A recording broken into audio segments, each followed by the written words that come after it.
Let's look at some of the best quarterback and pass catcher stacks. Joe Burrow and Ja'Marr Chase had 775.82 fantasy points against the Baltimore Ravens alone. Just kidding. But it led the entire NFL in stacks. There were a couple Ravens, a couple down the list, Lamar and Zay Flowers, just behind Jared Goff and Amon-Ra St. Brown. But let's pick our favorite stacks. We can only pick one, Marcus Grant. Which one is your absolute favorite for the 2025 season? Well, I have been really excited about the prospect of what this Bears offense can be with Ben Johnson under the controls. I'm really excited about Caleb Williams in year 2. I've proclaimed, I'm not the only one, but I've proclaimed that this is the year, Bears fans, your long national nightmare is over. You will have a 4,000-yard passer, and his name will be Caleb Williams. Also very excited about Rome Odunze, seeing the way Ben Johnson is moving him all over the field, trying to take advantage of his physicality, trying to set up more one-on-one matchups.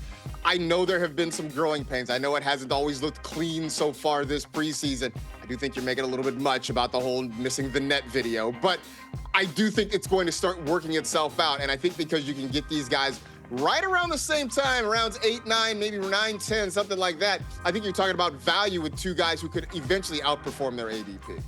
My favorite fantasy football stack is going to be Dak Prescott and CeeDee Lamb. When I'm ranking my top 3 players in the draft, it's Ja'Marr Chase, Justin Jefferson, and CeeDee Lamb, who is going to have an exceptional year. Having George Pickens there is actually going to free him up. It's the first time, as you pointed out last week, Patrick, the first time that he's had a true number 2 wide receiver running with him since they inexplicably got rid of Amari Cooper. And then there's Dak Prescott. I was doing a Zoom call with some fantasy enthusiasts last night, and people just always have this bad misconception about Dak Prescott, and I don't get it. Dak Prescott led the NFL in passing touchdowns in his last full season back in 2023. He has the 3rd highest deep pass success rate since 2023. Keep sleeping on Dak Prescott. I will gladly take him and stack him with CeeDee Lamb every day of the week.